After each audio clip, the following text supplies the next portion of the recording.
केंद्र में बैठी मोदी सरकार ने एक बार फिर से देश के किसान के साथ एक बहुत गंदा मजाक किया है, क्रूर मजाक किया है। हमारे देश का किसान, खास करके पंजाब सूबे का किसान, लाखों क्विंटल धान लेकर मंडियों के बाहर खड़ा है कि एमएसपी पे केंद्र सरकार, भाजपा सरकार, मोदी सरकार यह धान हमसे खरीदेगी, जो हर साल होता है।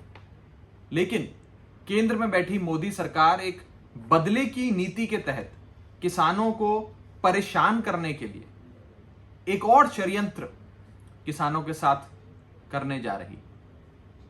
भाजपा सरकार ने वो लाखों क्विंटल धान खरीदने से मना कर दिया और कहा कि जो धान 1 अक्टूबर से खरीदना था केंद्र सरकार को, वो अब 10 दिन बाद खरीदा जाएगा। यानी कि किसानों के साथ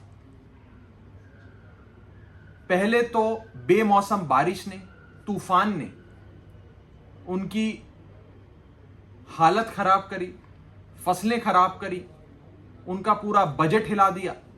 और उसके बाद अब मोदी सरकार, जिससे ये उम्मीद करता है एक किसान कि शायद सरकार हमारे लिए कुछ काम करेगी, शायद इस बुरे वक्त में, इस बेमौसम बारिश में, इस तूफान के समय हमें मुआवजा मिलेगा, अच्छी रकम फसल की मिलेगी, उस दौर में मोदी सरकार ने साफ तौर पे किसान की धान की फसल लाखों क्विंटल खरीदने से मना कर दिया और किसान को कहा कि 10 दिन बाद आना, 10 दिन बाद देखेंगे।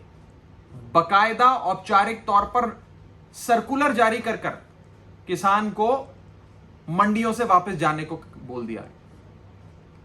आज देश का किसान, हमारे पंजाब का किसान, ट्रैक्टर में लाखों क्विंटल धान लेकर मंडियों के बाहर खड़ा है।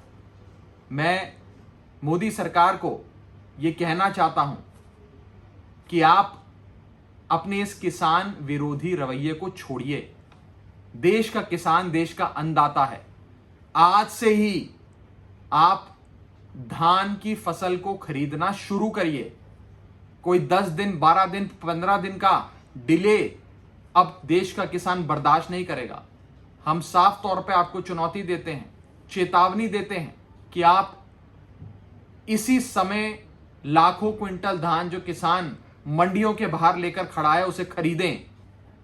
और सूबे की कांग्रेस सरकार, पंजाब सूबे की कांग्रेस सरकार से मैं कहना चाहता हूं, अपना आपसी कलेश 10-15 दिन के लिए छोड़ दो। कम से कम 10-15 दिन पहले हमारे किसान की धान की फसल की बिक्री होने दो, उसकी मदद करो, सहयोग करो, मुआवजे दो जहां जरूरत है, जहां फसल बर्बाद हो गई। और कम से कम 15 दिन के लिए अपना आपसी कलेश, अपने झगड़े बंद कर दो। ये सत्ता की लड़ाई, कौन मुख्यमंत्री बनेगा, इसकी लड़ाई, किसको क्या पद मिल जाए, किसको मंत्री बना दूं, किसको डीजीपी बना दूं, इस लड़ाई को 15 दिन के लिए छोड़ दो और देश के किसान के, पंजाब सूबे के किसान के साथ खड़े होकर उसकी मदद करो। लाखों क्विंटल धान की फसल को बिकवाओ।